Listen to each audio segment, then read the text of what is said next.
다니엘서는 총 12장으로 되어 있습니다. 그 중간을 자르면 앞 6장, 뒤 6장이 됩니다. 앞에 6장은 역사서의 형식으로 기록되어 있고 뒤에 6장은 묵시록입니다. 그래서 우리가 지난 시간까지 6장 딱 마무리했죠. 1장부터 역사 이야기라 다니엘의 새 친구도 나오고 다니엘 사자굴에 들어간 이야기도 나오고 술술 읽혔죠. 그 파트는 이제 끝났어요. 7장부터는 완전히 느낌과 분위기가 달라요. 이 문서 자체가 묵시문학과 역사문학이기 때문에 완전히 다릅니다. 분위기가. 이제 12장까지는 좀 어려워요.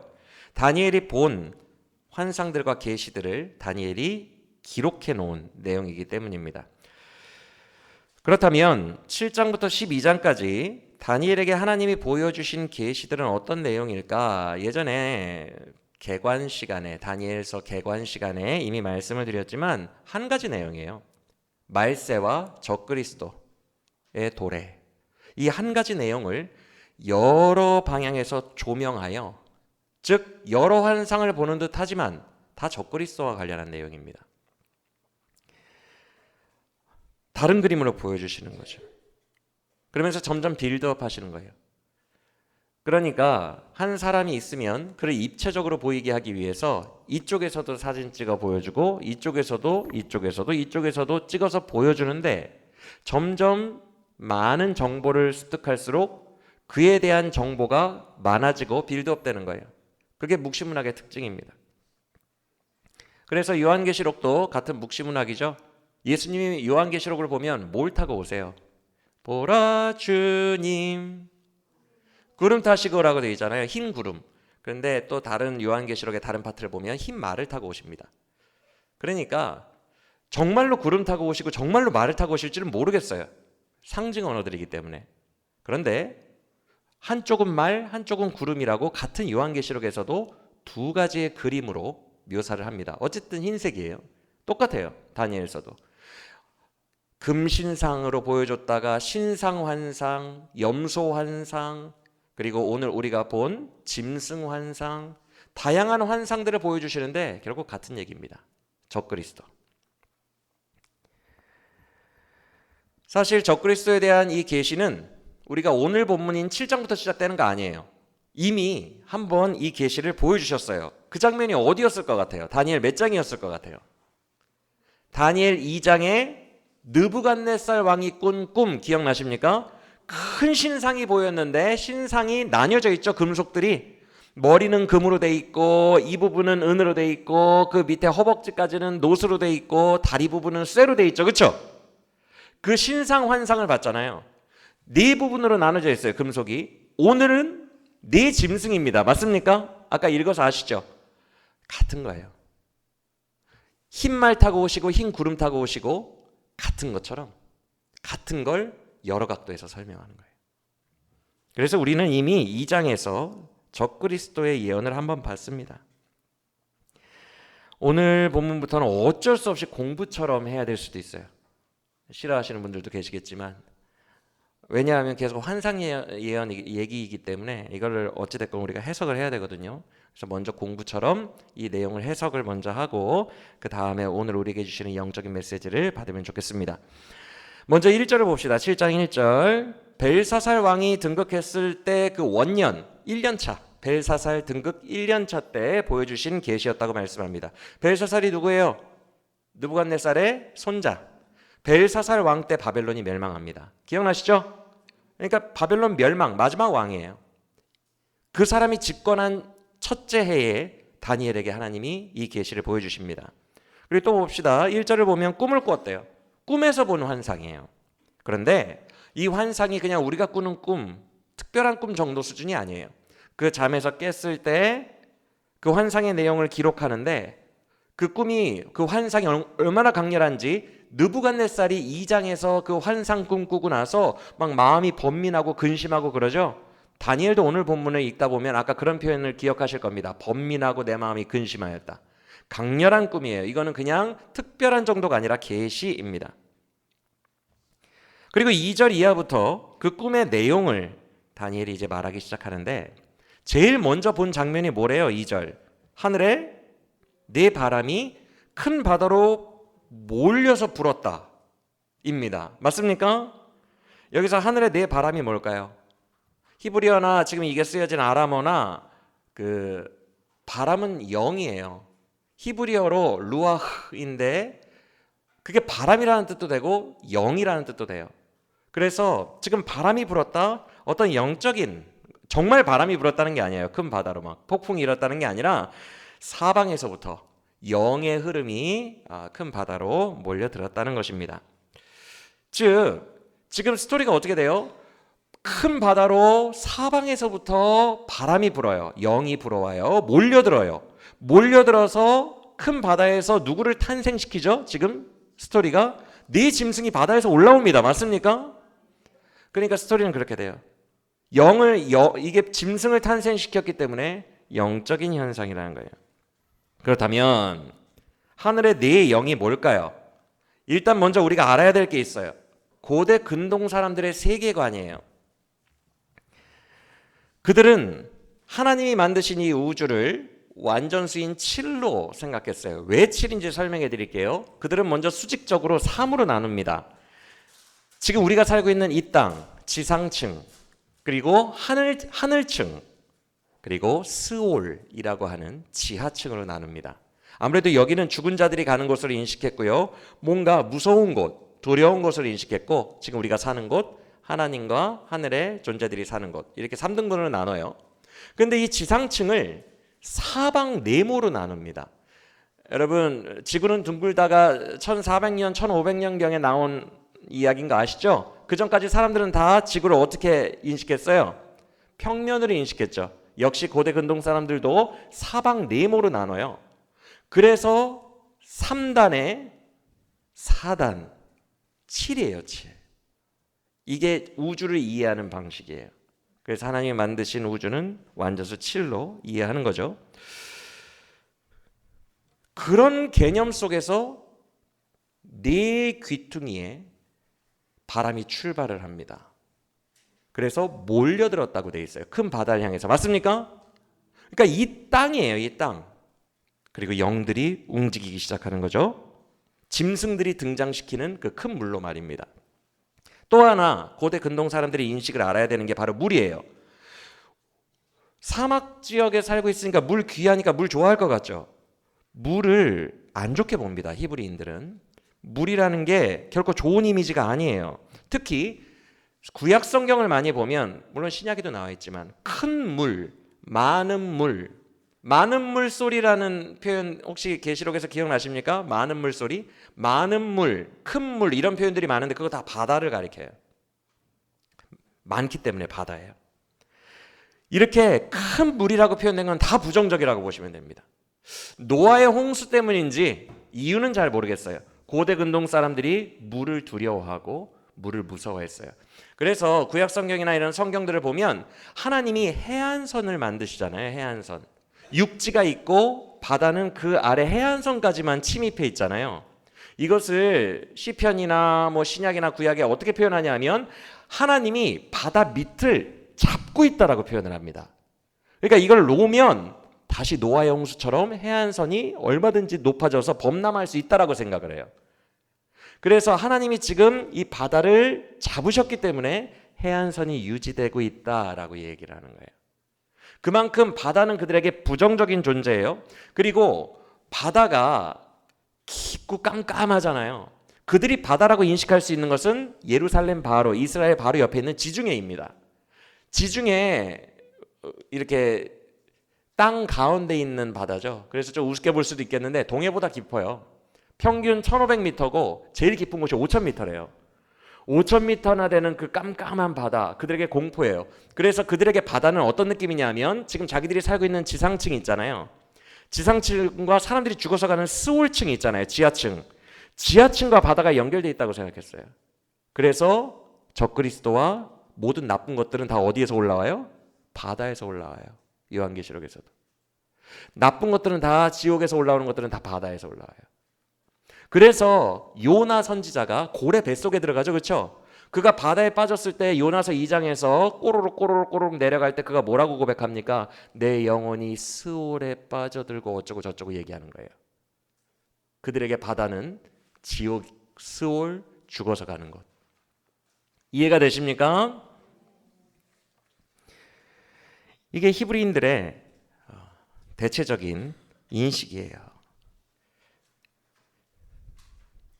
그러면 우리는 이 불어오는 바람에 대해서 이 영이라고 했는데 이 영이 과연 뭐지? 라는 질문을 가질 수 있어요.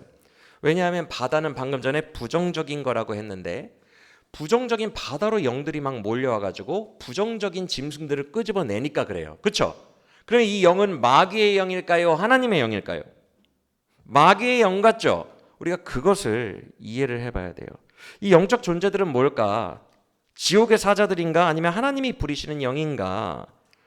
근데 오늘 본문 2절을 다시 보세요. 어디에 속한 바람이래요? 지옥에 속한 바람이래요? 하나님에게 속한 바람이래요? 하늘에 속한 바람이래요. 하늘의 영들이에요. 아니, 방금 전에 바다는 나쁜 것들이나 올라오는 부정적인 개념인데 왜 하나님이 거기에 영을 불어넣게 하셨을까?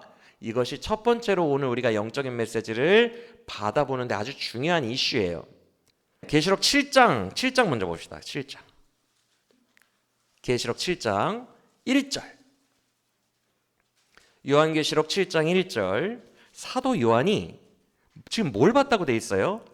4명의 천사가 네모로 된 이 지상층 땅의 네 모퉁이에 서 있어요. 맞습니까? 그런데 놀랍게도 소름 돋을 정도로 비슷한 지금 내용이 나오는데 그 4명의 천사가 땅의 귀퉁이에서 모퉁이에서 뭘 붙들고 있죠 지금? 바람이 움직이지 않도록 그걸 제어하고 있어요. 천사예요. 그렇죠? 지옥 사자들이 아니라 하나님의 천사죠. 그렇죠? 천사들이 바람이 불지 못하도록 땅의 네 귀퉁이에서 그걸 붙들고 있다고요. 왜 그럴까? 그 아래 2절 봅시다. 7장 2절. 네 천사들은 어떤 역할을 맡은 자들이라고 2절에 묘사됩니까? 땅과 바다를 해롭게 안 좋게 할 그런 권세를 역할을 부여받은 자들이다라고 말합니다. 맞습니까? 근데 3절을 보세요. 또 다른 천사 하나가 나오더니 그 귀퉁이에 있는 네 천사에게 이렇게 말합니다. 아직 아니야. 바람 놔주지 마. 아직 아니야. 내가 인치는 역할을 마칠 때까지는 바람을 제어하고 있어야 돼. 이 땅을 해롭게 하는 바람들을 놔주면 안 돼. 라고 말합니다. 이 천사의 역할이 뭐예요? 성도들의 이마에 인치고 다니는 천사예요. 다 상징적인 거죠. 즉 예수 그리스도를 믿는 성도들에게 성령으로 인치는 천사예요. 성도들 말세를 살아갈, 말세를 이겨낼 적그리스도의 핍박 가운데에서 신앙을 지켜낼 이 성도들을 구분하는 작업이 끝날 때까지는 아직 바람을 멈춰 라고 그 권한을 받은 천사들에게 말하는 거예요. 이해가 되십니까? 그래서 2절을 보시면 이 또 다른 천사는 하나님께, 살아계신 하나님께 이마에 인칠 그 인을 받아갖고 온 천사다라고 이야기를 한 거예요. 자, 그러면 스토리가 어떻게 되는 거예요? 저를 보세요. 말세에 적그리스도가 등장하는데 그 등장을 지금 막고 있는 거예요. 성도들 다 구원받고 인쳐질 때까지, 성령으로 구원받은 성도들 다 구분될 때까지 잠깐 멈추라는 거예요. 그러면 여기서 놀라운 것은 그 천사들이 바람을 제어하고 있는데 이 바람은 인간의 눈으로 볼 때는 해로운 거예요, 안 해로운 거예요? 이 땅을 해롭게 하는 바람이에요. 그러니까 이걸 놓는 순간 바다에서 누가 올라와 버려요? 짐승들이 올라오는 거예요. 근데 더 놀라운 것은 이 모든 것을 명령하고 주관하시고 실행에 옮기게 하는 분이 누구라고요? 마귀가 아니라 하나님이라고요. 이게 묵시록의 특징입니다. 너희가 환난을 당하나 이 또한 하나님의 계획이니, 하나님의 역사 속에 들어있는 것이고 하나님이 허락하신 것이니 환난을 버티라, 견디라. 이 묵시록의 특징이에요. 여러분, 성도의 고난은 어찌 보면 주의 섭리예요. 고난이 없는 성도는 없어요. 고난 또한 주의 섭리이고 주의 주권이고 우리 성도들에게 허락하신 주의 뜻임을 믿으시길 바랍니다. 그래서 고난 안 주는 예수님만 믿을래, 나는 무조건 이 땅에서 복 받는 예수님만 믿을래, 이것은 하나님을 잘못 알고 있는 거예요. 그렇게 무속신앙처럼 나에게 좋은 것만 주신 하나님, 이런 하나님은 존재하지 않아요. 우리의 인생 전체에서 하나님의 뜻이 고통 또한 주시고 핍박과 환난 또한 주실 수 있는 분이라는 것을 늘 기억하시고 믿으시길 바랍니다. 다시 다니엘서로 그러면 돌아옵시다. 이따 또 올 거예요. 계시록. 다니엘서로 돌아와서 7장 2절을 보면 하늘의 네 바람이 큰 바다로 몰려들었다는 이 표현은 그러면 뭐예요? 하나님의 허락이 떨어졌다는 거예요. 그래서 이 땅에 지상층에 재앙이 임했다는 거예요. 즉 특히 성도들에게 해악을 끼치는 네 짐승들이 등장하기 시작합니다. 그러자 3절을 보면 큰 짐승 넷이 바다에서 나오죠. 원어로는 나왔다가 아니라 올라왔다라는 뜻이에요. 바다 밑에서 올라왔다예요. 툭툭 올라오는 거죠. 히브리인들이 너무나도 무서워하는 그 죽음의 바다에서 탄생하는 거예요. 그런데 다시 가서 적그리스도가 요한계시록에서 올라오는 장면을 보고 올게요. 13장 1절. 계시록 13장 1절. 어디에서 짐승이 올라왔대요? 바다에서 한 짐승이 올라왔대요. 네 마리가 아니라 한 마리예요. 그런데 이런 것들 기억하고 갑시다. 뿔이 몇 개래요? 10개. 뿔이 10개인 짐승이 바다에서 올라와요. 그런데 그 뒤에 13장 전체는 적그리스도와 관련한 내용이거든요. 이 짐승이 적그리스도예요. 용, 마귀, 사탄, 옛 뱀, 그가 바다에서 불러낸 거죠. 자, 그러면 그 밑에 2절까지만 기억해 볼까요? 이 적그리스도의 이 짐승은 어느 동물과 어느 동물과 어느 동물을 합쳐놓은 거래요. 표범, 사자, 곰을 합쳐놓은 능력을 가지고 있대요. 실력을. 맞습니까? 세 마리 기억하셨습니까? 이거 동물원도 아니고 기억하고. 다시 7장 다니엘.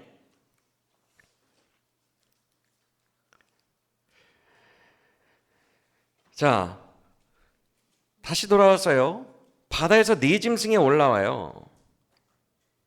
똑같이 바다에서 올라와요. 그러면 이 네 짐승은 누구를 가리키겠어요? 요한계시록에 적그리스도를 가리키겠죠. 그런데 계시록에서는 왜 한 마리고 여기는 네 마리일까요? 쉽게 생각해 봅시다. 다니엘은 지금 누구 왕 원년의 이 환상을 봤다고요? 벨사살 왕. 벨사살 왕은 바벨론 제국의 마지막 왕이라고 그랬죠. 지금 느부갓네살의 신상 환상 때부터 계속 나온 4개의 제국이 있어요. 역사 속에. 바벨론, 그 다음이 바사, 페르시아, 그 다음이 알렉산더 대왕의 그리스, 헬라, 그리고 그것을 무너뜨린 로마 제국. 이렇게 4개의 실제 역사 제국들이 등장합니다. 계속 등장해요. 근데 바벨론이 살고 있을 때는 지금 어디라고요? 환상 봤을 때는 그 4개 중에 가장 앞인 바벨론 때 봤다고요. 그러니까 4마리가 나오는 거예요. 사도 요한은요, 요한계시록을 쓴 사도 요한은요, 어느 시대를 살았어요? 로마, 예수님을 죽인 빌라도 그 로마 시대를 살았죠. 그에게 이 세 제국은 다 과거형이에요. 등장할 필요가 없죠.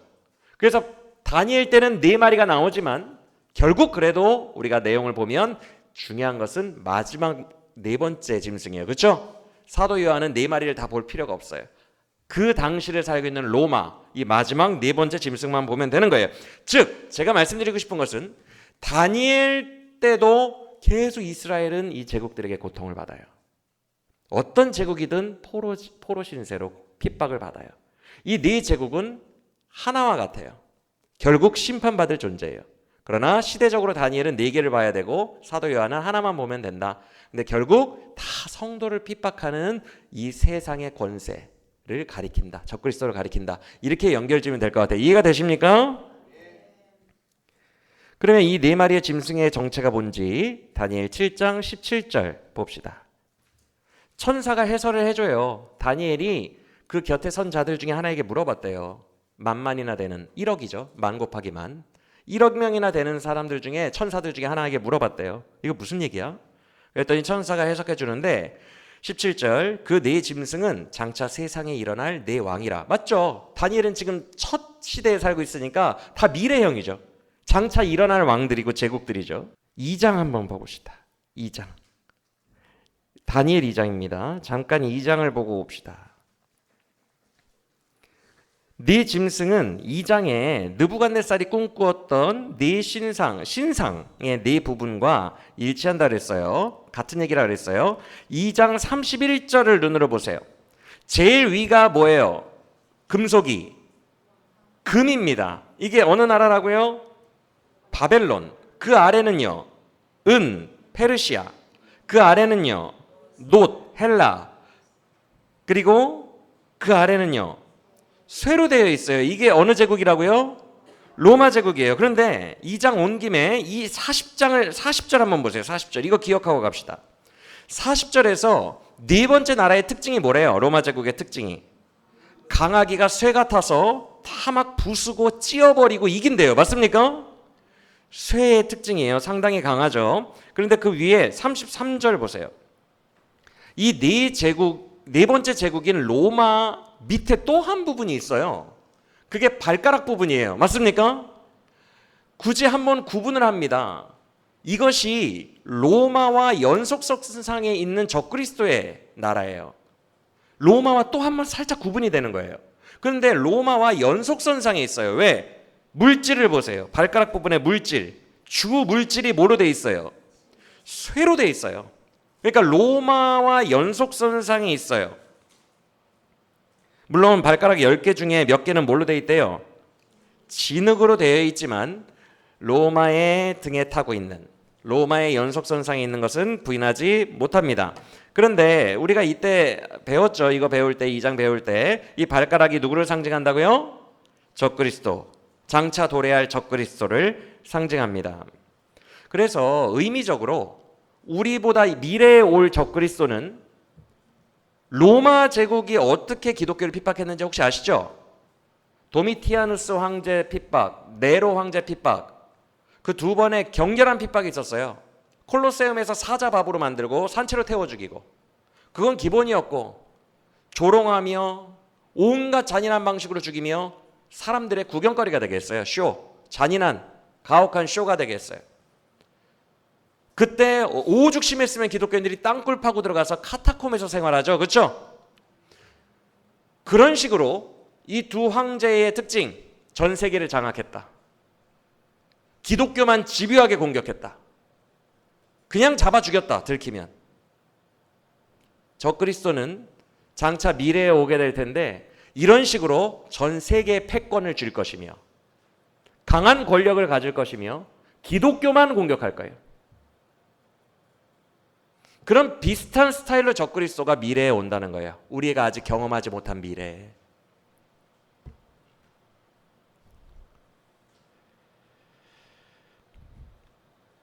그 황제들과 비슷했다는 거예요.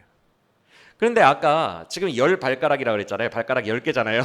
나와 있지는 않지만 짐승의 뿔이 몇 개라고 그랬어요. 계시록에서 10개. 똑같은 10개예요. 그림 언어만 다른 거예요. 흰 말 흰 구름처럼. 그런데 혹시 아까 계시록 13장 1절 기억나세요? 뿔은 10이요. 그 뿔마다 왕관이 씌어져 있는데 머리는 몇 개라? 머리 몇 개였는지 기억나요? 상식적으로 뿔이 10개면 머리도 몇 개여야 돼요? 10개에 어울리잖아요. 근데 혹시 기억나십니까? 머리는 몇 개라고 하는지? 7개예요.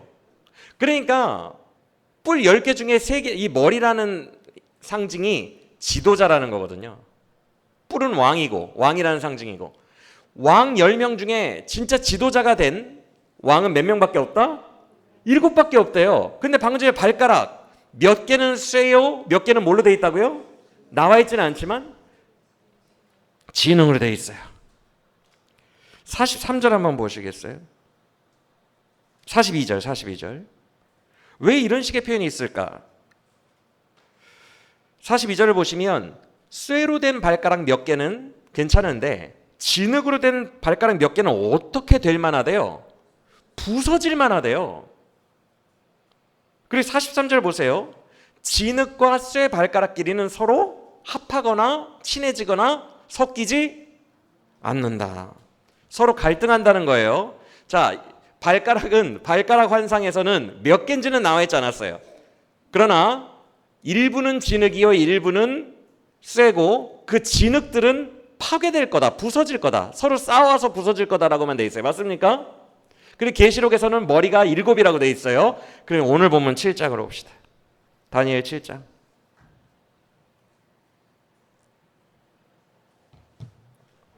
3절을 보시면 그 짐승들의 모양이 각기 달랐다 라면서 한 마리씩 묘사를 합니다. 4절부터 쭉쭉 볼게요. 7장 4절 첫 번째 짐승은 현재 다니엘이 살고 있는 바벨론 제국이에요. 바벨론은 사자입니다. 예레미야서에서 바벨론에 대해서 예언할 때 사자다, 그들은 사자다라고 예레미야 선지자가 2번 언급했어요. 에스겔 선지자가 바벨론에 대해서 언급할 때 그들은 큰 독수리다라고 표현했어요. 바벨론은 주로 사자와 독수리, 황금이에요. 영화로운 황금. 그런데 지금 다니엘서에서도 예레미야 선지자, 에스겔 선지자, 다니엘 선지자 다 다른 시대를 살았던 거 아시죠?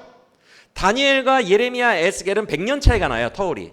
그런데 똑같은 사자 독수리로 묘사를 하고 있습니다. 사절을 보시면 바벨론은 사자인데 뒤에 뭐가 달렸어요? 독수리의 날개가 달렸어요. 그런데 여기에서 날개가 뭘 상징할까? 문맥과 정황으로 볼 때 후계자를 상징하는 것 같아요. 후계자들. 그런데 보시면 이 날개가 4절 다니엘이 보고 있는 사이에 이 날개가 누구에게서 뽑혀버려요? 아니, 하나님에게서 어떻게 돼요? 뽑혀버려요. 이게 무엇을 의미해요? 바벨론 우리가 배웠지만 엄청나게 영화로운 나라거든요. 그 제국들 중에 다니엘이 느부갓네살에게 뭐라고 예언했죠? 그때 해석할 때, 꿈을 해석할 때 당신의 나라가 가장 영화롭다 그랬어요. 하늘에 닿을 정도로 영화롭다 그랬어요. 그러나 당신보다 못한 나라가 당신을 쳐서 이길 것입니다 라고 얘기했던 거 기억나십니까? 바벨론이 최고예요. 절대 안 무너질 것 같은 영원한 나라예요.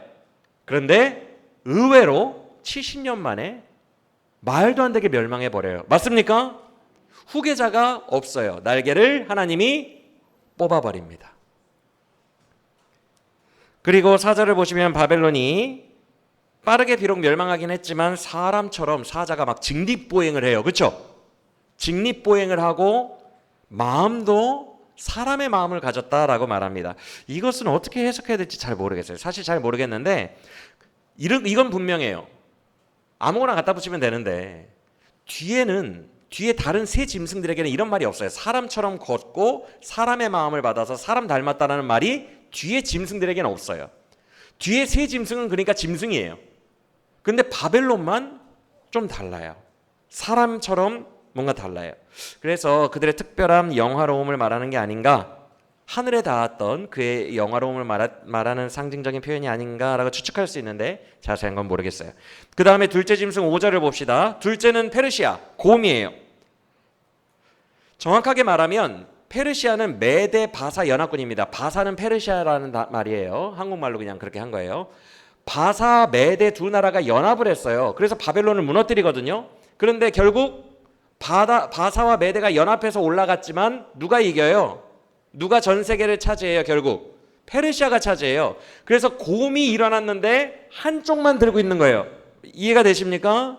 절반 중에 한쪽만 들고 있는 거예요. 바사가 이긴 거예요. 바사가. 결국 바사가 통치하는 거예요. 그런데 이 곰의 특징이 뭐냐면 입에 이미 갈빗대 3개를 물고 있대요. 이 귀여운 곰의 모습이 상상이 되시죠? 갈빗대 3개를 물고 있어요. 이 갈빗대는 그 당시 페르시아가 점령한 큰 제국들을 말합니다. 큰 나라들, 애굽, 리비아 이런 나라들 이미 잔뜩 물고 있는데 그 밑에 5절 밑에를 보세요. 사람들이 말하길 뭐래요? 그 곰에게 더 묵으라 그런데요. 확장성이에요. 실제로 이 4개 제국 가운데 역사 속 실제로 땅덩어리의 면적을 재었을 때 페르시아가 가장 넓게 점령을 합니다. 인도까지 점령하고 저쪽에 그 소아시아까지 점령을 했으니까, 이집트까지, 인도까지 다 점령했던 게 이 당시에 페르시아예요. 그러니까 땅덩어리는 가장 큰 것을 미리 다 예언하신 거예요. 하나님이 다니엘이 살고 있을 때 장차 일어날 나라들에 대해서. 그런 다음에 6절을 보시면 세 번째 나라가 어디라고요? 알렉산더 대왕의 그리스라고 했어요. 헬라, 그렇죠? 그런데 이 제국은 어떤 짐승으로 표현돼요? 표범. 그런데 그 특징이 뭐예요? 아까 날개는 후계자인 것 같다라고 제가 그랬죠. 등에 날개가 몇 개가 있어요? 4개. 그런데 머리는 통치자를 의미한다 그랬죠. 머리도 4시요 날개도 4시라. 그러면 여러분 이거 무슨 얘기인 것 같아요? 제가 예전에 개관 때 다 역사적으로 설명해 드렸는데 알렉산더가 20대 초반에 일어나서 전 세계를 평정합니다. 페르시아를 격파해요. 그래서 그리스 제국을 세웁니다. 그런데 그가 30대에 요절합니다. 아들도 낳지 않고 죽어버려요. 누구도 예상하지 못하게 알렉산더 대왕이 일찍 죽어요. 아들이 없으니까 그의 왕권, 그의 제국을 누가 나눠 가진다 그랬죠? 알렉산더 제왕의 네 장군들이 나눠 가진다 그랬죠? 실제 역사에. 그래서 그 네 장군이 나라를 쪼개서 하나씩 하나씩 먹어요. 나는 이집트 쪽, 나는 소아시아 쪽, 나는 페르시아 쪽 다 쪼개서 먹어요. 이걸 말한 거예요. 네 개의 날개, 후계자와 네 개의 머리, 통치자들이 있다. 그러고 나서 7절에서 넷째 짐승이 나오는데 가만히 보세요. 무섭고 놀랍대요. 근데 다니엘이 지금까지는 동물원에 있는 동물들로 다 대입을 했죠. 그렇죠? 누구 같았다, 누구 같았다. 근데 네 번째 짐승은 묘사가 돼요, 안 돼요? 다른 짐승들과 뭔가 느낌이 달라요. 이거는 좀 일반적인 그런 모습이 아니에요. 놀랍고 무서웠대. 혹시 아까 계시록 13장 2절에서 제가 외워오라고 했던 세 짐승이 뭐였는지 기억나십니까? 사자, 곰, 표범. 셋을 합친 것 같았더라. 기억나십니까? 그러니까 다니엘이 이거 묘사를 못하는 거예요, 지금. 그 셋의 권능을 다 가지고 있어요. 그게 로마 제국이에요. 아예 결이 달라요. 무시무시합니다. 그래서 17절인가 이하를 보면 다니엘이 그 천사에게 물어볼 때 나는 다른 것보다 넷째 동물에게 관심이 있어요. 그 내용이 나옵니다. 그 넷째 짐승을 확실히 알고자 하여. 그게 몇 절이에요 지금? 19절? 19절에 다니엘이 넷째에게 관심이 있어요. 1, 2, 3번은 별 관심 없어요. 왜? 넷째는 결이 다르니까. 네 번째 짐승이 계시록에서 올라온 그 짐승이에요. 누구라고요? 적그리스도. 적그리스도의 위엄이 클래스가 다른 거예요. 확실히 보니까 다니엘이.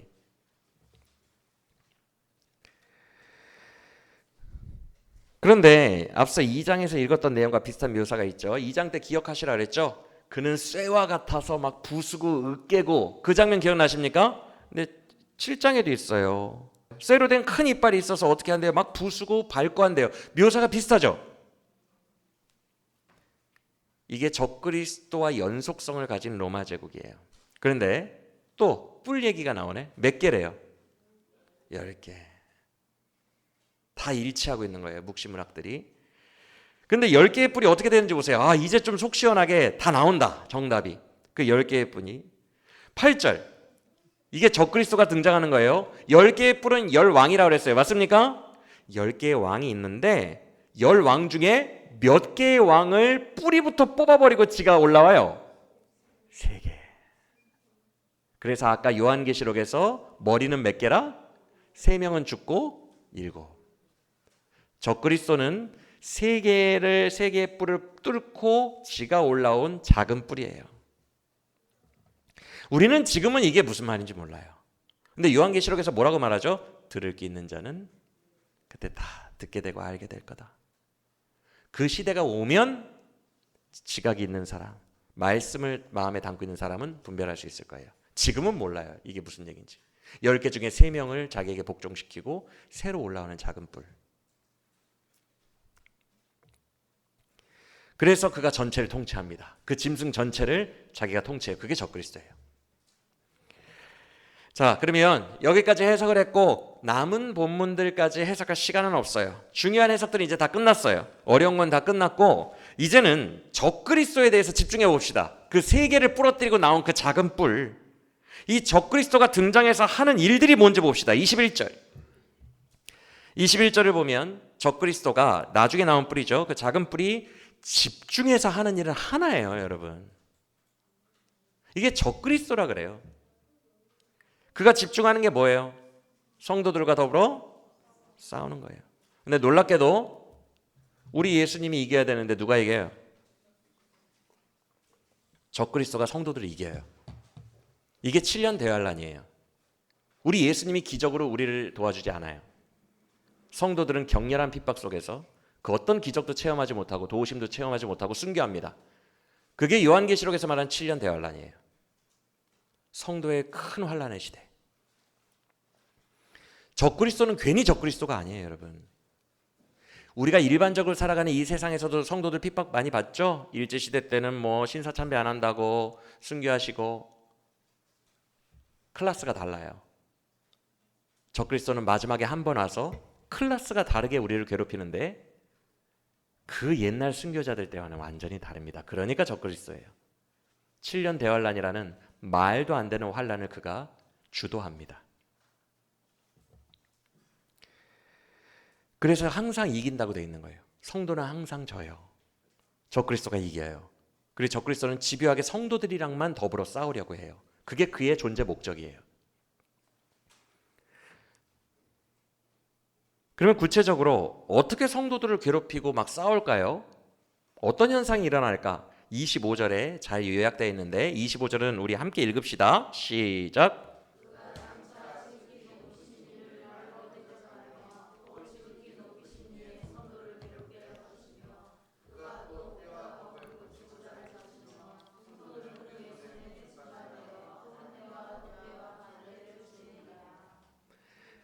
이게 바로 7년 대환란 때 그가 성도를 괴롭게 하는 방법들이에요. 가장 큰 특징, 우리가 말씀을 통해서 미루어 추측해 볼 수 있는 가장 큰 특징은 뭐냐 하면 처음에 언급된 거예요. 그가 지극히 높으신 하나님을 뭘로 대적한대요? 말로. 이게 적그리스도의 특징이에요. 이 사람이, 이 존재가, 적그리스도가 말로 합니다. 사역을. 우리가 이것을 늘 기억해야 돼요. 그도 말씀을 써요. 말씀을. 그래서 말세로 갈수록 말씀 전쟁이에요. 뱀이 하와를 꼬셨던 것처럼 교묘하게 말씀 바꿔가지고 거짓된 진리를 전하는 적그리스도와 성경적이고 복음적이고 바른 예수 그리스도의 진리를 사수하는 존재 사이에 말씀 전쟁이라고요. 이 사람의 특기, 이 존재의 특기, 말로 해요. 말로.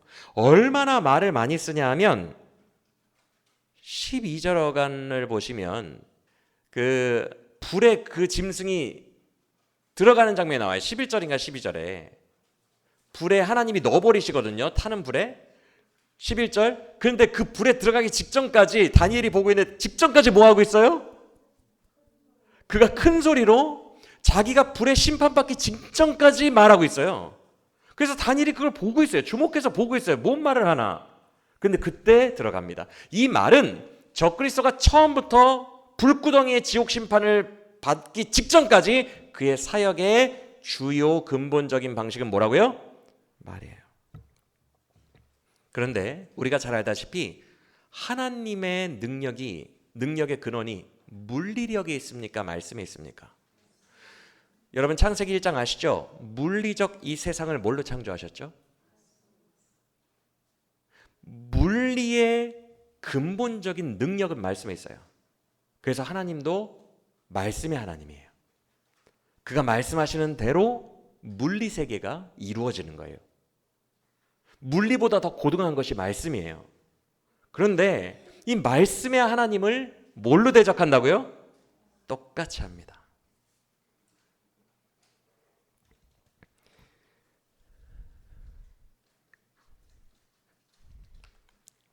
그래서 말세가 될수록 말씀 전쟁이고 많은 신자들이 그쪽으로 넘어갈 거예요. 하와가 넘어갔던 것처럼, 뱀의 꼬드김에 넘어가는 것처럼 많은 신자들이 잘못된 말씀에 넘어갈 거예요. 왜? 그 말씀이 큰 입이라고 표현한 거 봤어요? 오늘 본문에 그가 입을 가졌는데 큰 입으로 크게 말해요. 권위를 말합니다. 말씀에 권위가 있어요. 그러니까 꼬드겨지는 거예요. 여러분 에덴 동산에서 뱀이 하와를 꼬드길 때 행동으로 액션한 거 있어요? 막 더 기어다니면서 꼬시고 막 그런 거 있어요? 처음부터 끝까지 뱀은 뭐만 했죠? 말만 했어요. 물리적인 행동을 한 게 하나도 없어요. 스스로 타락하게 만들어요. 말만 합니다. 영적 존재는 여러분 말에서 권능이 나와요. 마귀도 권능이 있어요. 하나님도 말씀에 권능이 있어요. 우리의 마음을 중간에 두고 마귀의 거짓과 하나님의 진리가 전쟁을 하고 있는 거예요. 어떤 말을 믿을지는 우리 선택이에요. 그런데 마귀가 얼마나 교묘한지 뱀이 하와를 꼬드길 때 하나님이 만드신 프레임 안에서 대화하는 거 아세요? 아예 그 프레임을 격파하지 않고 벗어나지 않고 프레임 안에서 하와와 대화합니다. 하나님이 동산에 있는 나무 열매 다 먹지 말랬니? 프레임 안에서 한다고요. 프레임 안에서. 그도 하나님의 명령을 다 알아요. 성경을 안다고요. 잘은 모르지만 말씀 가지고 성도를 미혹하거든요. 마태복음 24장 종말장에서 예수님이 감람산에서 제자들에게 뭐라고 하시죠? 할 수만 있다면 믿는 성도들을 그들이 미혹하리라라고 얘기하죠. 성도가 바보입니까? 여러분 같으면 성도를 미혹하려면 어떻게 할 것 같아요? 이걸 쓰겠죠. 성경 가지고 얘기한다고요. 그 프레임 안에서 하나님이 모든 열매를 다 먹지 말래? 아는 거예요. 성경 내용을. 하나님을 인정하는 것처럼 말해요. 그랬더니 하와가 어떻게 변질되죠? 초반에는 거세게 저항을 못합니다. 이렇게 말합니다. 하나님이 죽을까 하노라 하시던데 하나님이 언제 그랬어요? 반드시 죽으리라 그랬어요. 흔들리는 거예요. 죽을까 하노라 하셨어. 흔들리는 성도의 모습을 보자 뱀이 뭐라 그래요? 말씀의 권위로 팍 말합니다. 너는 결코 죽지 아니하리라. 너는 하나님과 같이 되리라. 결국 결론은 하나님이 하와에게 말씀하신 것에 정반대를 정확하게 말합니다. 근데 그 과정에서는 성경을 쓴다고요. 하나님의 프레임을 인정하고 그 안에서 대화한다고요.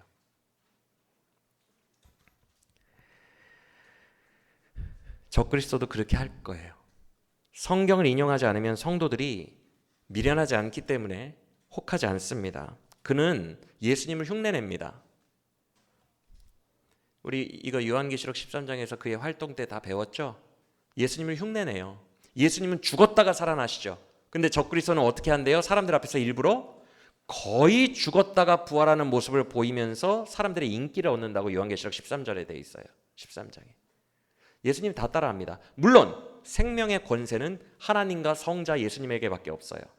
그렇기 때문에 생명이 죽었다가 살아나는 건 못해요. 근데 사람 현혹은 정말 잘해요. 거의 죽었다가 살아납니다. 그는 예수님을 다 따라해요.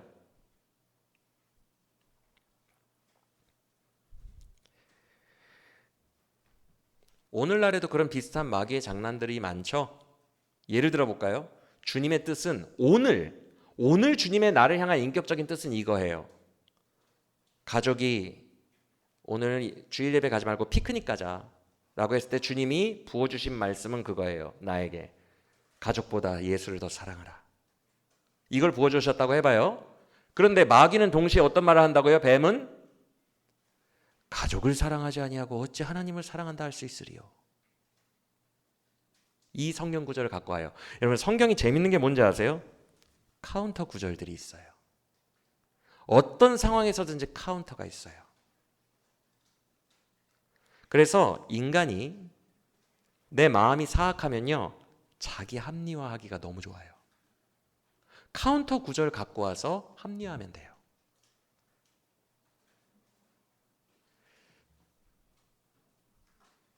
그래서 그렇게 적용하는 거예요. 아, 주님이 가족을 사랑하라고 하셨으니 이웃을 사랑하고 가족을 사랑하라고 하셨으니 나는 피크닉을 가야겠다. 얼마든지 인간이 이용할 수 있다고요. 누구의 거짓이 들리면 뱀의 유혹이 들리면. 여러분 뱀의 말이 얼마나 권위 있는지 오늘 본문 봅시다. 다니엘 7장 8절 마지막 보세요. 적그리스도를 상징하는 이 마지막에 나온 작은 뿔 있죠? 그 뿔에는 뭐가 있대요? 사람의 눈 같은 눈들이 있대요. 에스겔서 요한계시록을 보면 이 많은 눈에 대해서 나오는데 여러분 많은 눈을 가진 존재는 성경 전체 구약 신약 전체에서 두 명 나와요. 두 존재. 예수님.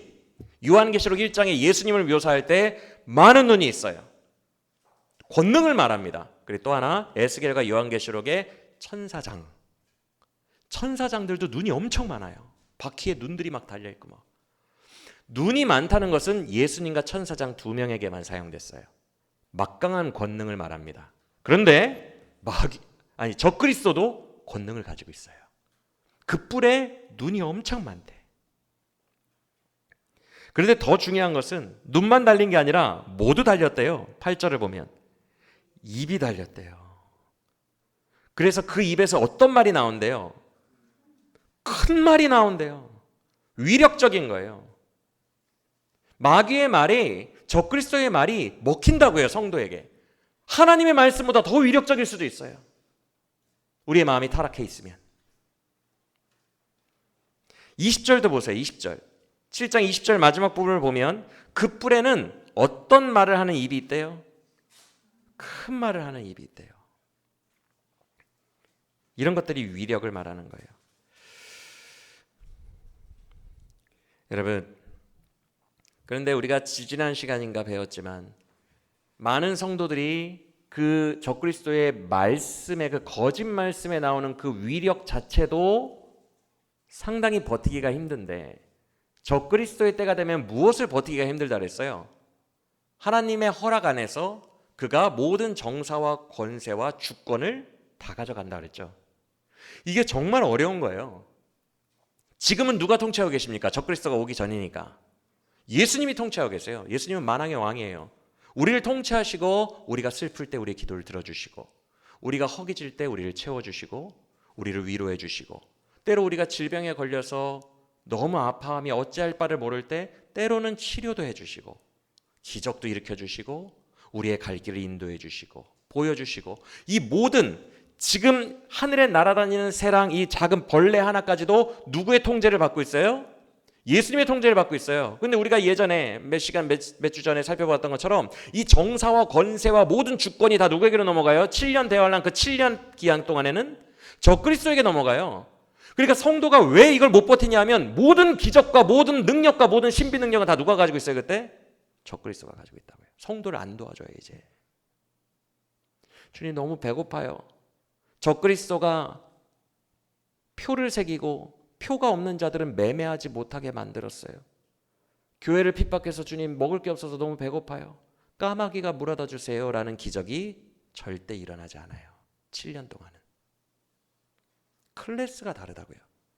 성도를 보호해줬던 섭리, 성도를 인도해줬던 위로, 기적 하나도 일어나지 않는다고요. 그런데 누가 예수님을 믿겠어요 말세에. 클래스가 다른 환란인데 모든 걸 다 가져갔어요 지금. 누가 믿겠냐고요. 예수님을. 그의 말씀에 권위 있지, 큰 입을 가졌지, 주권도 다 가져갔지, 기적도 그의 손에 다 있지. 성도들은 그냥 죽을 수밖에 없는 거예요. 순교. 그 어떤 도우심도 없는 채. 근데 하나님이 이 7년 대환란을 허락하셨어요. 그래서 성경에 기록해 놓으셨어요. 장차 이런 환란이 있으리라. 끝까지 버티는 자는 이기리라.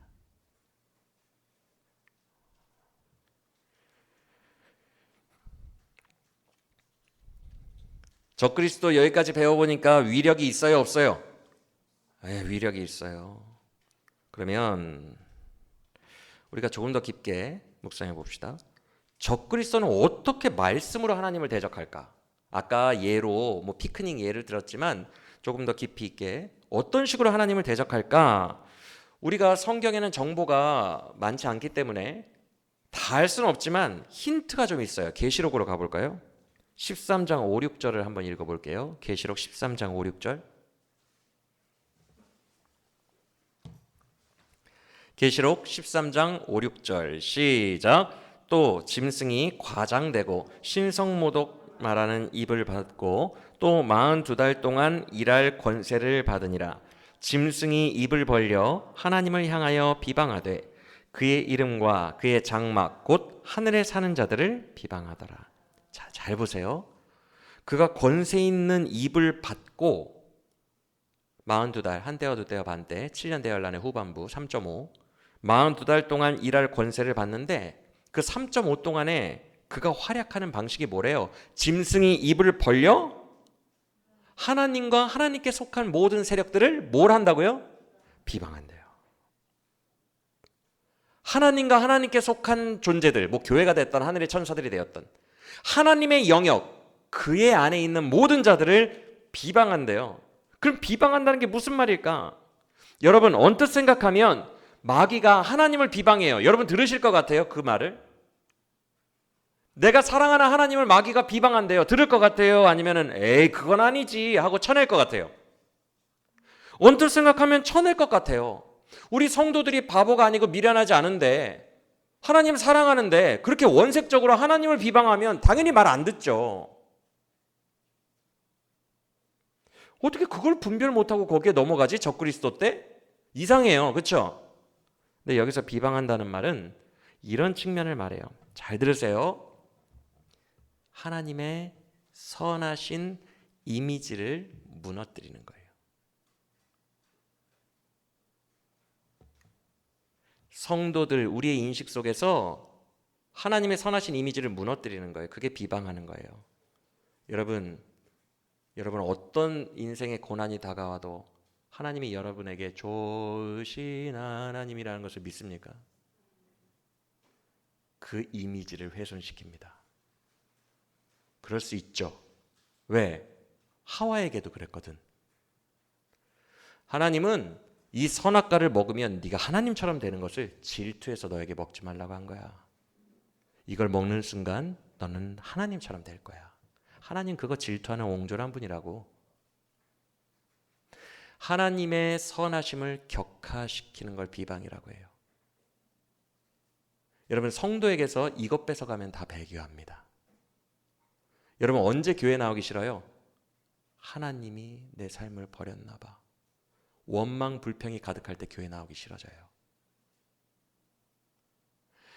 여러분에게 하나님이 선하시다는 이미지 이거 하나만 타락시키면, 이거 하나만 비방해서 없애면 하나님 너무해. 이것만 깨달으면 다 하나님을 버리게 돼 있어요. 적그리스도가 집요하게 공격하는 것은 하나님의 선하심을 악하신 분으로 만드는 거예요. 성도의 인식 속에서 여러분 하나님은 여러분에게 지극히 선하신 하나님이심을 믿으시길 바랍니다. 여러분의 인생에 너무나 선하셔서 그의 사랑하는 아들 예수님까지 여러분을 위해 보내서 십자가에서 죽이실 정도로 나를 사랑하시는 하나님이심을 믿으시길 바랍니다. 여러분의 인생에 늘 긍휼과 영원한 자비로 여러분을 대하시며 나를 보배롭고 존귀하다 말해주시는 하나님, 나는 넘어져도 그는 변함없는 사랑으로 나를 대하시는 그 너무나도 좋으신 하나님, 나에 대한 선하심이, 그 거룩하심이 끝이 없으신 하나님, 나에게 그 인자하심이 신실하시사 영원하신 하나님, 그 하나님을 왜곡한다고요. 그럴 준비는 다 돼 있어요. 왜? 가장 결정적인 게 뭐예요? 기적을 그가 다 가져갔는데. 기적을 그가 다 가져갔는데 얼마나 좋아요. 네 하나님 널 버렸어. 나를 믿으면 기적이 일어날 거야.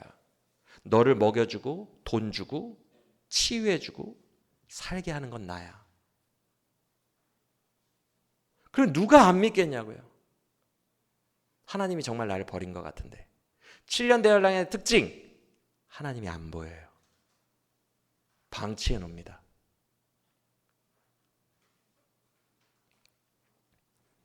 그래서 먹혀요. 적그리스도의 술수가 먹힌다고요.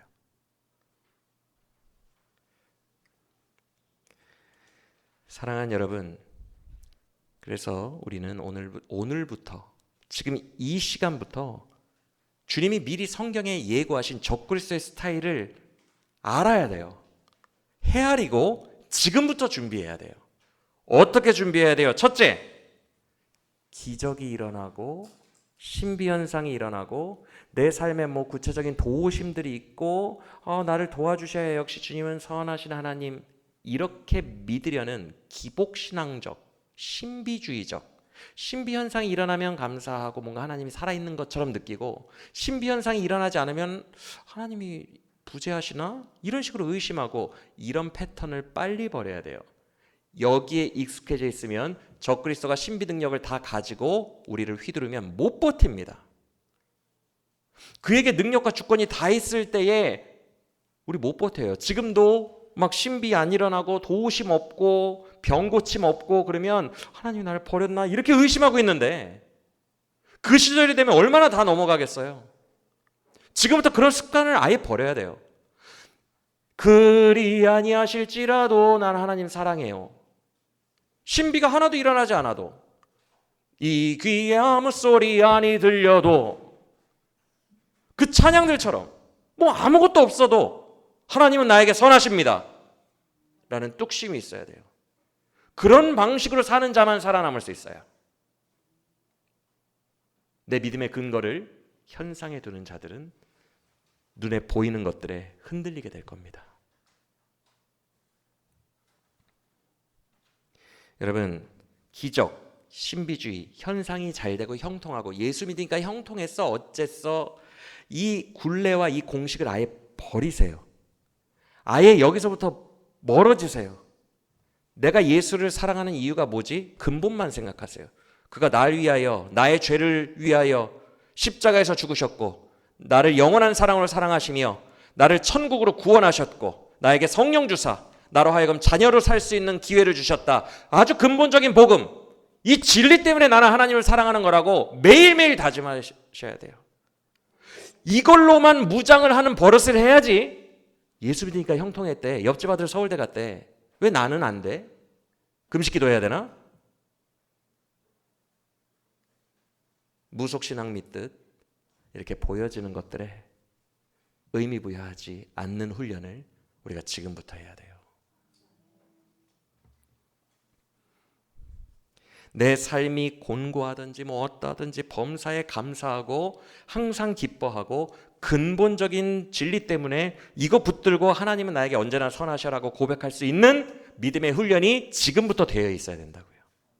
그래야 말세를 흔들리지 않고 이겨낼 수 있음을 믿으시길 바랍니다.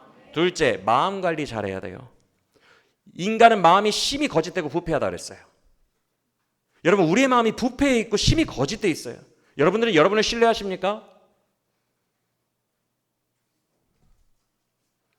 우리는 마음을 순결하고 진실하게 관리해야 돼요. 우리는 우리 자신도 속이는 걸 너무 잘하는 사람들이에요. 자기 합리화의 천재예요. 어떻게 하냐고요? 여러분이 오늘도 다투고 갈등하고 말싸움하는 가족들이랑 대화해 보시면 알아요. 자기 합리화의 천재들. 절대 내 마음 공감 안 해주고 합리화만 하며 끝나지 않는 말싸움을 하는 가족들, 친구들, 교우들. 인간 탐구 다 나오잖아요. 인간이란 절대 인정 안 합니다. 자기 합리화의 천재들, 심히 거짓되고 부패되어 있어요. 이런 인간이 순결해지는 방법은 단 하나입니다. 통해 자복 주님 안에서 회개하는 거.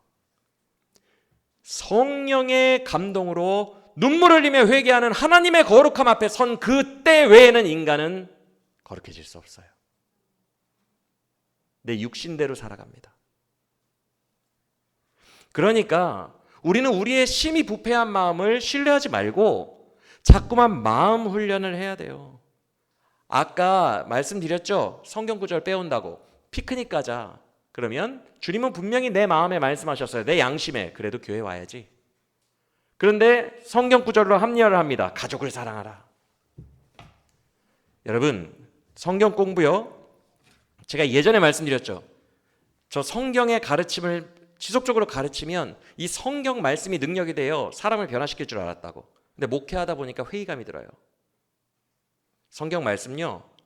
그 사람이 부패하면 얼마든지 합리화로 구절 빼와서 합리화하더라고요. 카운터 구절들이 너무 많으니까. 마음이에요, 여러분. 마음이 주님 앞에서 진실하고 마음이 정결하고 마음이 거룩하려고 힘써야 돼요. 마음이 부패한 상황에서는 예배, 성경, 가장 고결하고 거룩하다 생각되는 모든 것들을 이용해 먹는 게 인간입니다.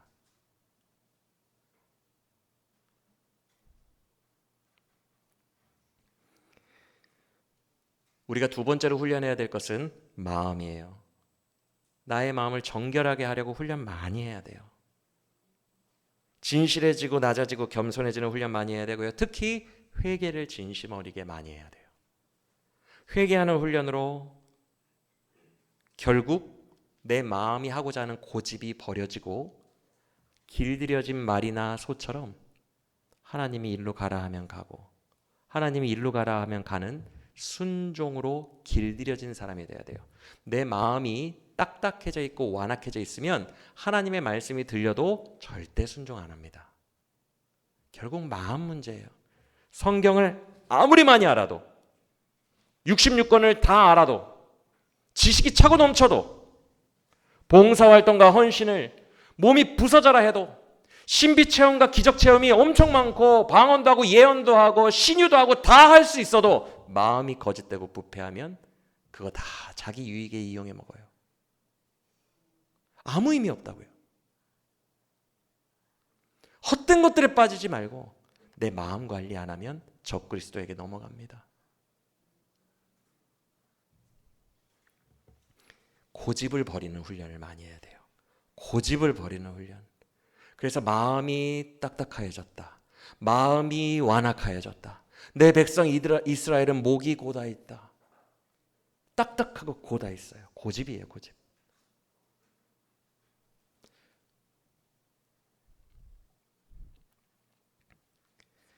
이렇게 마음을 관리 안 하면 어떤 일이 있는 줄 아세요? 아까 25절을 다니엘 7장 25절을 보시면 적그리스도가 때와 법을 바꾼다 그랬죠?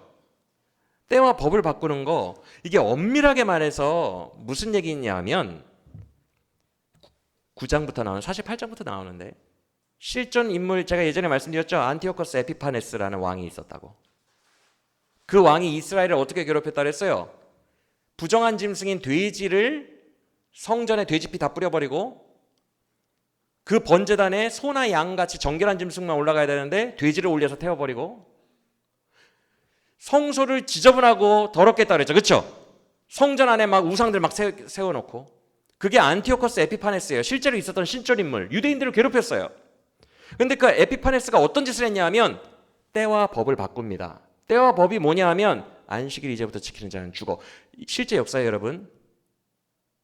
그래서 마카비 혁명이 일어난 거예요. 그거 못 이겨가지고. 마카비 왕조가 실제 역사에 있잖아요. 안식일을 이제부터 지키면 주일 성수하면 죽인다 그랬어요. 실제로 죽였어요. 에피파네스가. 그 전까지 유대인들이 따르고 있던 것들이 있어요. 월식, 안식일, 유월절, 절기들 때를 바꿔버려요. 때. 우리 한국 기독교가 전 세계 기독교가 그냥 자연스럽게 지키고 있던 게 있어요. 주일 성수해야지. 이런 것들. 때를 바꿉니다. 법을 바꾼다는 얘기가 뭐예요? 때와 어우러져서 우리들에게 전통적으로 우리 기독교인들이 조상 때부터 해오던 그 모든 법을 다 바꿔요. 소나 양만 올리라고 그랬는데 돼지를 올려버려요. 이걸 적그리스도도 그대로 한다고요. 마음이 부패했는데 막 나 신비체험 많이 했다? 나 삶이 형통하다? 보여지는 현상들에 내 마음은 아주 딱딱해져 있는데 보여지는 현상들에 눈이 뺏긴 사람은요. 심히 거짓되어 있어요. 심히 거짓된 사람은 적그리스도가 때와 법을 바꾸는 쪽으로 인도하면 맨날 합리화를 해왔기 때문에 역시 합리화하고 바로 적그리스도 따라갑니다. 그 한 예가 코로나 때 온라인 예배죠. 코로나 이전에는 온라인 예배라는 생각을 한국교회가 한 번도 한 적이 없어요. 상상도 한 적이 없어요. 우리의 예배는 무조건 우리 조상들이 했던 것처럼 내 몸이 나와서 몸이 전인격이라고 하죠. 전인격. 몸, 마음, 생각, 지정의, 그 다음에 몸까지 육체까지 나와서 두세 사람이 모인 곳에는 내가 있다고 했으니 예수님이 있다고 했으니 몸이 예배하는 것을 철석같이 믿고 있었어요. 맞습니까? 때와 법이 바뀌네. 정부에서 하지 말라네. 그래서 온라인 예배를 도입하게 됐어요. 그러면서 어떻게 합리화하죠? 이것도 내 마음으로 예배하면 예배니까. 신사참배하던 목사님들이 뭐라 그랬죠? 마음으로만 안 믿으면 돼. 주기철 목사 얼른 절해. 일단 살고 보자고. 합리화죠 다. 주기철 목사님 신사참배 끝까지 안 하다가 순교하셨는데 다 합리화. 인간은 다 합리화예요. 뭘 안 하면 평소에 마음 훈련 안 하고 맨날 합리화만 하는 습관을 들이면 내 마음이 회개하고 정결케 되고 회개하고 정결케 되고 오직 내 마음의 현상이 아니라 기적 뭐 이런 현상들이 아니라 내 마음의 중심이 얼마나 더럽고 타락했는지 하나님 보시기에 거룩하지 않은지 마음에 집중해서 이거 훈련을 안 해놓으면 습관처럼 합리화해서 적그리스도가 이제 주일 예배 드리지 마 바꾼다. 앞으로 더한 때와 법을 바꾸는 짓을 해도 다 따라간다고요. 마음의 양심으로 주님을 만나는 훈련을 많이 해야 돼요. 이거 버텨내는 훈련을 많이 해야 돼요. 훈련 2가지 배웠어요. 3가지 중에. 뭐예요? 첫째, 예수 믿었더니 형통하고 아들이 서울대 갔대. 이런 현상들, 기적, 이런 것으로부터 멀어져서 근본 진리 가지고 예수를 사랑하는 방식으로 살아가는 훈련을 해야 된다. 기억나십니까? 2번째 뭐예요? 마음 관리. 마음 정결해지는 거. 마지막 3번째 배우고 마치도록 하겠습니다. 마지막 3번째는 복음 사수예요. 우리 전통적인 2000년 기독교가 믿었던 이 기본 복음 진리, 예수님 하나님의 아들, 하나님이 나를 사랑하셔서 그는 나의 사실 아버지셨고 그가 나를 사랑하셔서 독생자까지 보내셔서 나 대신 죽이심으로 말미암아 내 죄를 사하시고 나를 깨끗한 자녀 삼으셔서 나에게 성령도 주시고 천국 가게 하셨다. 2000년 동안 기독교 복음, 이 복음을 사수해야 돼요. 왜? 적그리스도는 아까 무엇을 훼손한다 그랬죠? 하나님의 선하심을 훼손하니까. 복음 안에 하나님의 선하심이 다 담겨 있어요. 나를 죽기까지 사랑하시는 하나님의 열정적 사랑과 선하심이 복음의 십자가 안에 다 담겨 있다고요. 그리스도의 십자가 안에. 그래서 반드시 복음을 훼손할 겁니다. 2000년 기본 진리, 이 기독교의 복음을 사수해야 돼요.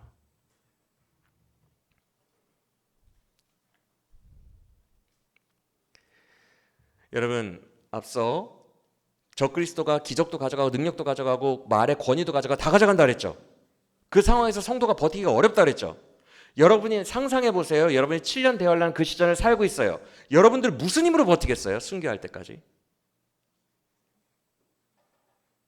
나를 버티게 해주는 힘이 뭘 것 같아요? 결국 파고 들어가다 보면 예수 그리스도의 십자가밖에 없어요. 내 사랑하는 하나님이 나를 너무나도 사랑하사 나를 십자가에서 아들 죽이시기까지 하시며 구원하셨으니 나도 그 하나님의 선하심을 믿고 사랑을 믿으며 하나님만을 의지하며 죽을 때까지 가겠나이다. 그거밖에 없다고요. 결국 모든 것을 다 가져가는 상황에서 우리 안에 붙들 것은 복음이에요. 여기에서라도 하나님의 선하심을 찾아내야 돼요. 왜? 그때는 기적이 다 저쪽에 가 있으니까. 형통함이 없거든. 내 삶을 돌봐주시는 하나님이 안 느껴지거든. 철저하게 메마른 하나님, 나를 방치하고 수많은 압박과 핍박 속에 뒹굴거리게 만드는 하나님, 하나님에 대한 원망과 불평이 여기까지 올라올 때 우리가 버틸 수 있는 것은 과거에 십자가에서 날 위해 죽으신 예수 그리스도의 복음의 진리, 이거밖에 없다고요. 3번째로 우리가 일상 속에서 연마해야 되는 것은 복음 사수예요. 이거 외에는 버텨낼 재간이 없고 적그리스도는 반드시 복음을 훼손할 거예요.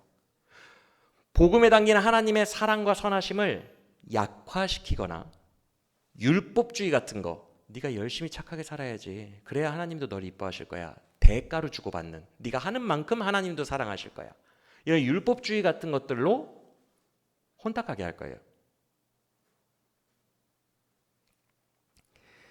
그래서 바른 복음을 위해 우리가 탄탄하게 신앙을 세워야 되고 성경을 바르게 해석하고 이해하는 훈련을 지금부터 해야 된다는 거예요. 할렐루야. 말씀을 마칩니다. 3가지 배웠어요. 사랑하는 여러분, 지금부터 준비해야 됩니다.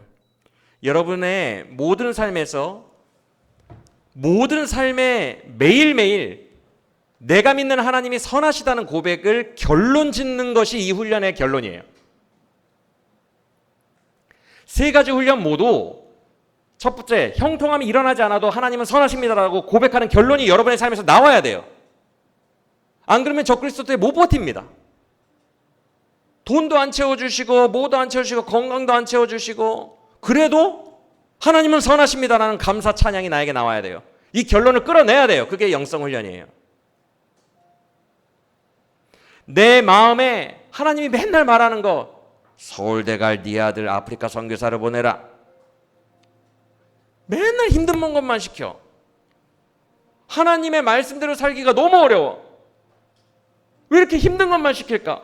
원망 불평이 되는 이때에 그 더러운 내 마음, 순종하지 못하는 내 마음을 먼저 회개하고 하나님 정말 감사합니다. 나에게 이런 생명의 길을 주시니 감사합니다. 회개하고 다시 보니 이 길이 정말 선한 길이었습니다. 주님, 이렇게 고백하는 결론을 끄집어내야 된다고요. 마지막으로 복음 사수. 복음, 우리를 사랑하신 그 사랑의 메시지예요. 편지예요. 온전히 사랑만 담긴 것이 복음이에요. 그 복음을 날마다 사수하고 묵상하며 맞아, 주님은 선하시지, 이 결론을 끄집어내야 된다고요. 결국 주가 나에게 선하시냐 아니냐의 싸움이에요. 영성 훈련이란 선하심으로 결론을 내는 거예요. 혹시 여러분 마음속에 원망, 불평, 나를 가득 채우고 있었고 다른 것에 내 마음이 뺏겨 있었다면 주의 선하심에 내 마음을 다시 두고 선함을 결론으로 내는 우리 모두가 되기를 간절히 원합니다. 주님은 결코 변하지 않는 선하신 분입니다. 오늘 본문에 여호와를 표현하는 두 단어, 두 문장이 있어요. 독특한 거. 옛적부터 항상 계시니, 지극히 높으시니. 옛적부터 항상 계셨다는 것은 수직이 무한이라는 거예요. 지극히 높으시다는 것은 수평이 무한이라는 거예요. 지극히 높으시다는 것은 수직으로 무한이라는 거예요. 여러분이 믿는 하나님의 선하심은 냄비처럼 변하지 않아요. 주님은 선하사, 오늘 본문 다 시간이 없어서 읽지는 못했지만 반드시 7년 대환란 후에 성도들의 원한을 갚아주시고 그들에게 영원한 나라를 허락하십니다. 주님의 선하심은 지금 당장 오늘 내 눈에 보이지 않아도, 지금 당장 내 삶이 각박해도 주님의 여러분을 향한 선하심은 변하지 않아요. 이 사실을 믿고 이 결론을 날마다 끄집어내는 훈련으로 믿음 지키는 우리 모두가 되시기를 예수 그리스도의 이름으로 간절히 축원합니다.